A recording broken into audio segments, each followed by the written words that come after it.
Hey guys, welcome to my channel. I want to start off by saying that any and all thoughts and opinions are just that, thoughts and opinions. In no way am I sharing professional advice when it comes to physical and mental health. These videos are simply for fun and to provide my thoughts on the topic. Do not send any hate to anyone I talk about, and please be kind in the comments. Hey guys, welcome back to the channel, or if you're new, welcome. We're going to go back into more Emily Ree content today. I did mention that she was going to talk about her weight gain. Sure enough, here it is, but let's not wait too long and just get straight into the video, shall we? Hey guys, welcome to a new video. So I'm looking hectic. Why do I have a drink right there? Oh yeah, okay, sorry. My brain just went somewhere else completely. I had this Sprite sitting on my counter and I'm like, what? I don't remember taking that out, but it was literally yesterday because I accidentally dropped it and I was like, can't open that now because then it'll explode. Anyways, sometimes my brain just goes from like here to there to there to here, but Jesus, Amber, you only just started the video and you're already all over the place. Alright, so she's either going for an ADHD diagnosis still, or her current partner just happens to be a scatterbrained chipmunk. I've been feeling like self-conscious with no makeup on. I don't know. It seems like whenever I don't have makeup on, people are just like, damn, you're ugly. And I'm like, okay, thank you. Yeah, I'm going to press X to doubt because the majority of your TikToks happen to be the before and after trend with makeup, and you purposely try to make yourself look hideous in an attempt to make yourself more presentable and beautiful when you wear makeup. So, I don't know about that.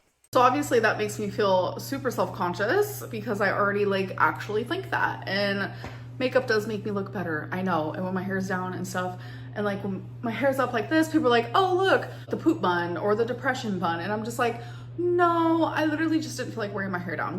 Except that isn't true, Amber, because you yourself have stated that when your hair is up, it's due to depression and anxiety and not wanting to deal with your hair. Like, you yourself have gone on the record that you won't brush or wash your hair for weeks at a time, which is just flat out disgusting. But let's just put that aside.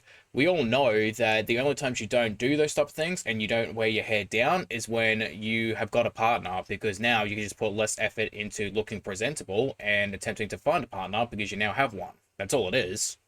It's been hot here in the hundreds, and I will say it is cooling down, thankfully. So this is literally me just saying, yeah, I get it. I don't look the greatest, but I don't want to stop myself from filming just because I don't feel like wearing makeup, because I do need my face to breathe sometimes, and I really want to start filming more. I mean, again, it's the same thing. You don't want to do it because you need your face to breathe and you're dealing with acne or anything like that. You're simply just doing it because you now have a partner and you can put less effort into your appearance. Not saying that people that don't do those things aren't attractive. I'm simply saying that when people do those things, it is perceived to be more attractive because you're taking care of yourself. You're putting effort into yourself. People are going to see that and they're going to recognize that. And I mean, it is more attractive, honestly. So this video is obviously about my weight because so many people are like, Amberlyn, your face is looking a little bit like a moon. Have you stepped on that scale? And I did. I stepped on it over a month ago and I was at my lowest weight. I was at 467. That was actually after I ended up getting cellulitis.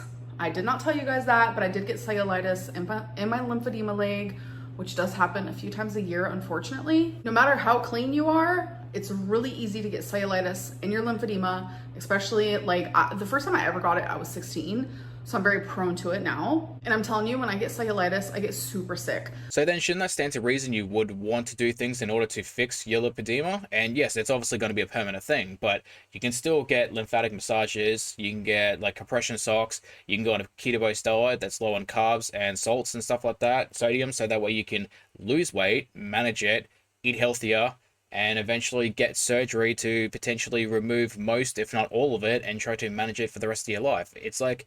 It's almost like she's stuck with it. She thinks that it's going to be a permanent decision in which, oh, well, okay, well, I'll just have to deal with it. Like, you don't have to deal with it. You can manage it. Like, that's what most people do with their disabilities or disorders or diseases or whatever. Like the shivers, I literally can't breathe. I have like 103 temperature. My heart's beating super fast. Like I have bad infection. I'm like puking. Can't eat for days on end. And yet you've dealt with it for the age of 16 to the age of 34. So, like, why would you want to be stuck with that? Especially when it's something that happens quite often. I mean, I think it's happened over a dozen times now on your 10-year period of YouTube. So, like, why continue being in this situation over and over again? It baffles me that someone would want to stick dealing with those type of issues repeatedly for essentially what's going to be the rest of their lives. Before cellulitis, I think I was a good 475. So lost some weight. I always gain weight back like super quickly after I have cellulitis. I don't know what it is, but it literally happens. I'm willing to bet it's probably the same thing that I do when we get sick. And it's going to be unlike most people where they are sick and they can't really hold food down and they don't want to eat because they just not enjoying their experience of being sick. I become ravenous. Like straight up, I am like just a wild animal when I am sick. I will eat literally anything and everything. And I could be on death's door. That's not going to stop me from eating like it's a buffet or some shit. Like, that's just how I am. So I'm guessing when you get sick, you lose all inhibition for losing weight or caring about your health, and you just eat a bunch of food. And then on top of that, I stopped semaglutide. If you don't know what that is, it's pretty much Ozempic. For a lot of people, especially people my size, like when you stop taking it, like you're gonna gain your weight back 9 times out of 10. Whoa, hold on, bud. You just contradicted yourself. How is it that semaglutide isn't working for you, but then when you get off semaglutide, you start eating more again and you start gaining weight? So if it isn't working, then you shouldn't have an effect afterwards. So it was working, you were just continuing to eat unhealthy food, just smaller amounts, and you're losing small amounts of weight, and you just weren't losing as much as you wanted to. That's what the real reason is. You wanted to continue eating unhealthy food, just smaller amounts, using the semaglutide as a way of doing that, and not really addressing your issues in the first place. So I knew my appetite was coming back and I was feeling it at the full swing of things. Like I literally. And this right here just proves my point. The appetite was coming back, meaning that it was working, it just wasn't doing the effect that it was supposed to because you were choosing to still eat unhealthy food. You can't blame the drug for you not working with the drug. You were fighting against it the entire time. Had never felt hungrier in my life, and I was like, wow, this feels very reminiscent because I have done Ozempic before. And afterwards, from my memory, I was like, I gained a lot of weight back the first like 3 to 4 weeks after I quit taking it. So Alright, so I'm genuinely surprised at the fact that she said from my memory and not from my remembrance. And honestly, if she says it makes me feel uncomfortable instead of uncomfy, I'm gonna lose it, honestly. I had to go back and I looked, and I was right. I literally went and watched old vlogs. I ended up gaining 30 pounds in 3 weeks. It was a little over 3 weeks, under 4 weeks. 30 pounds the first time I quit Ozempic. That was like 2 years ago, I'd say. Like that's hectic. That's a lot of weight.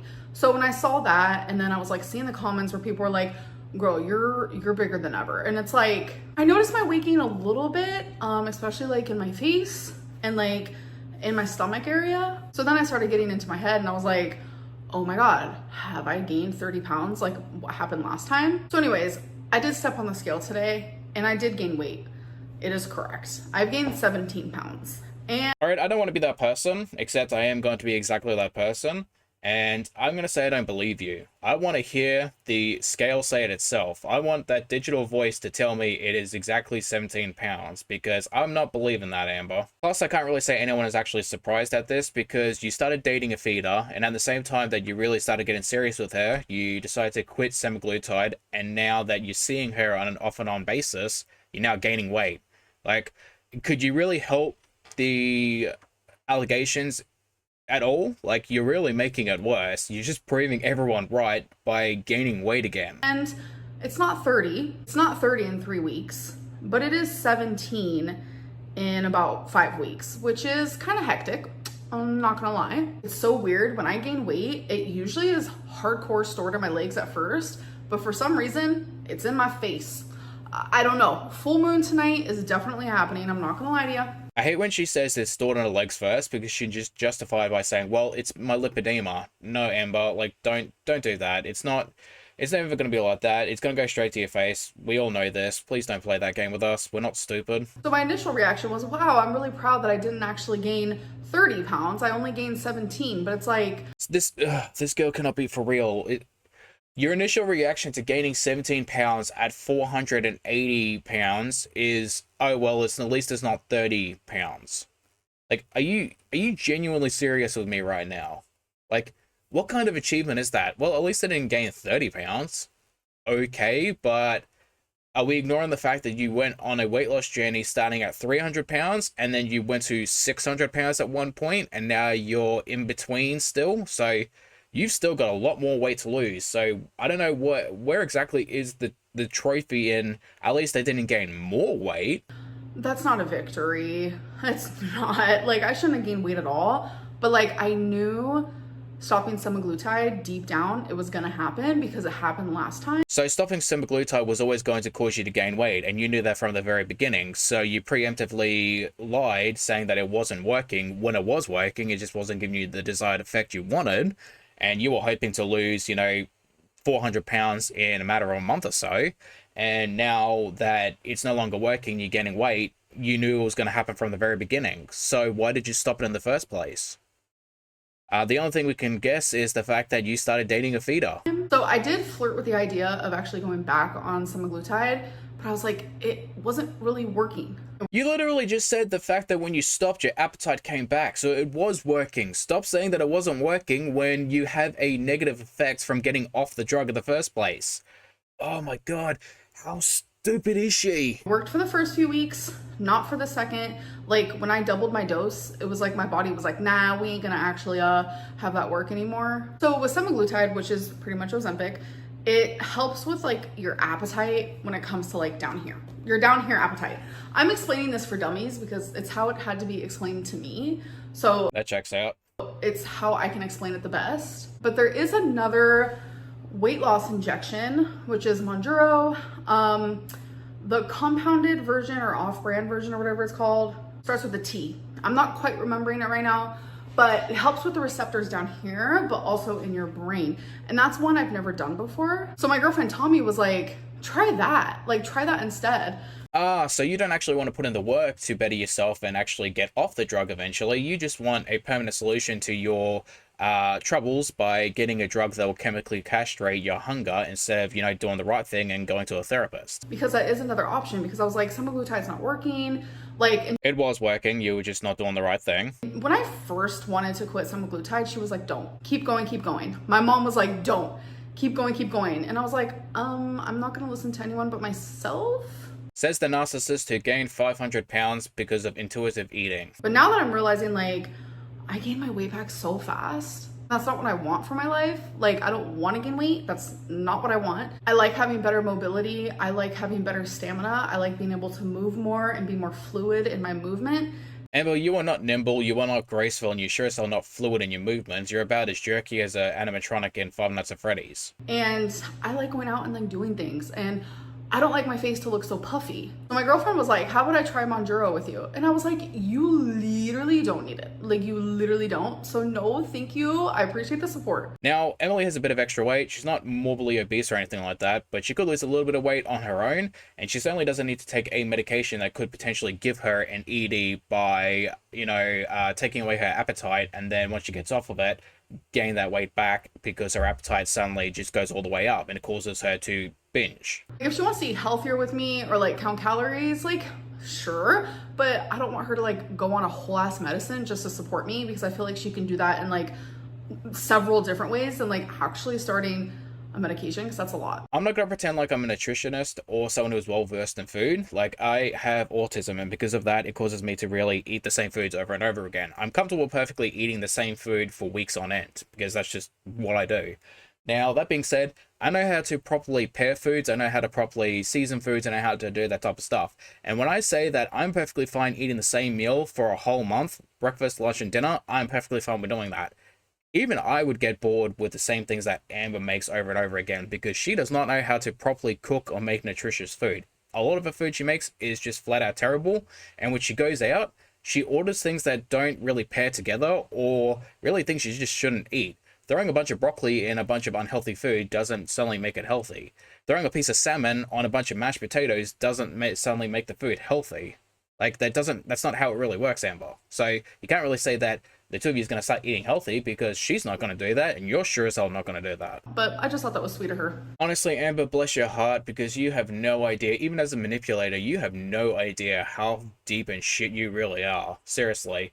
Like, you honestly think this girl is kind and supportive? No, she isn't. She's gonna manipulate the hell out of you, and you have no idea. You think being supportive is actually who she is? No, it's a manipulation tactic. She's going to pretend to be supportive while actively ruining your life. And I know this because it is exactly what you have done to every single one of your partners. You pretend to be a supportive person, but then you use their weaknesses against them. This is exactly what she's going to do to you. She's going to pretend to go, hey, you know what? You should go on Majoro. You fail it? Okay, well, you're not going to do that again.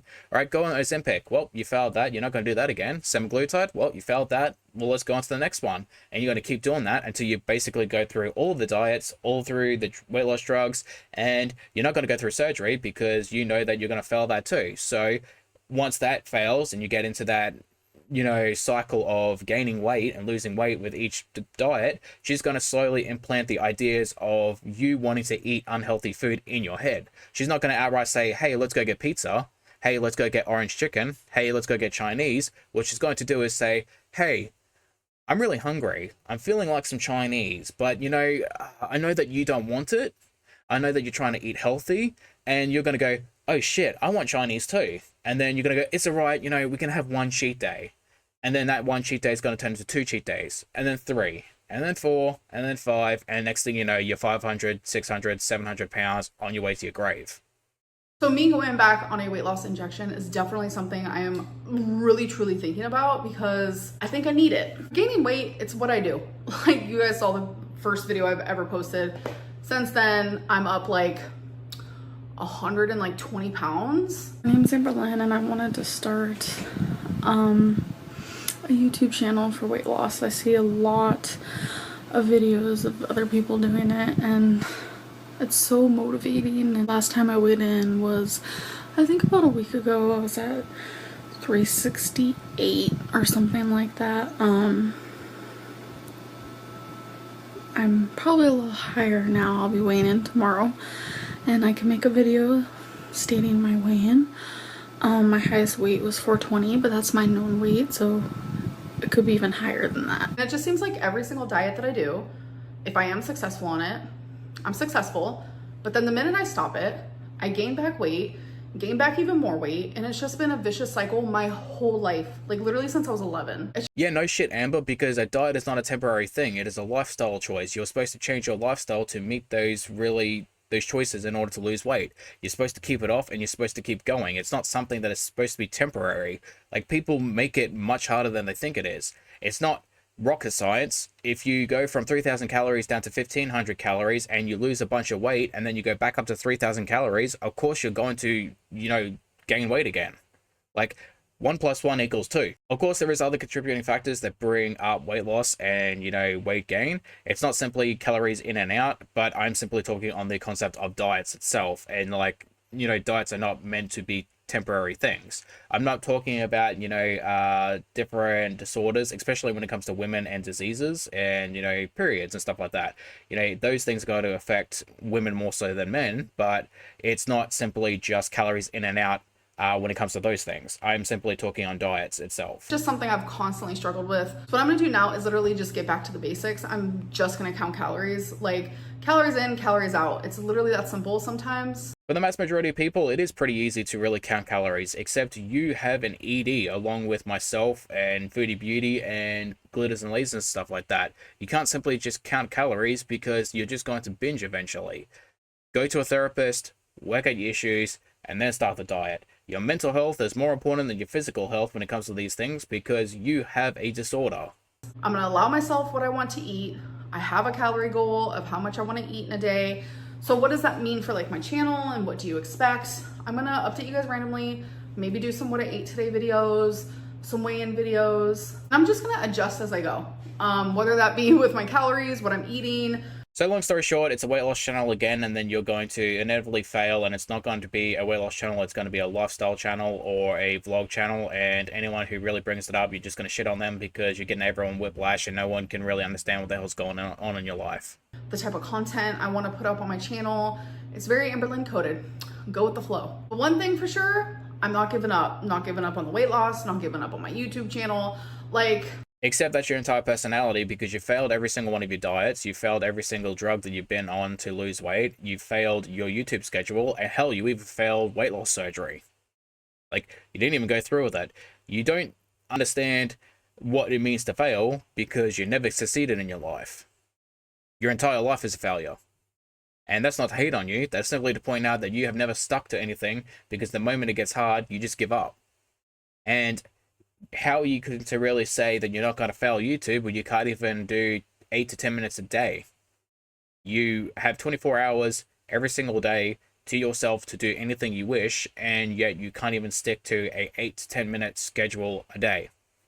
You want to upload one video a week, and half the times those videos are filled with filler content that you made previously. You're essentially, honestly, you're probably just doing you might as well just start making anime at this point, because half the goddamn season is goddamn filler. You guys, so many of you are like, Amberlynn, you're my comfort. That's where I know to go when I just need like similarity in my life. If Evelyn Reed is your comfort, you need to seek therapy immediately, because there is something definitely wrong with you. Which, you know, I'll take that as a compliment, but that really just means that I haven't changed much. Like, my content, always been the same. My weight loss journeys, always been the same. I do like being people's comfort, like, in that way. That means a lot. But sometimes I'm like, do I need to switch it up a little bit? And I don't really know how I would, actually. But if you guys have some advice, definitely let me know. Here's an amazing idea, Amber. How about you actually do something worth fulfillment in your life? Actually stick with it, succeed, and have an achievement to gloat about, instead of, you know, placing your entire personality on the relationship you date, fail, and then cry about how much of a victim you are. I actually literally have no idea what I'm talking about at this point. I'm kind of like rambling. There's a siren going on outside. I think it's a cue that I need to end my video. I hope that you guys enjoyed, and I'll see you in my next one. Bye. Alright guys, this is the end of the video. I do want to say thank you for watching. I hope you guys enjoyed the video. Leave a like, comment, subscribe if you feel like it, of course. And as always, I hope to see you guys in the next one. Bye bye.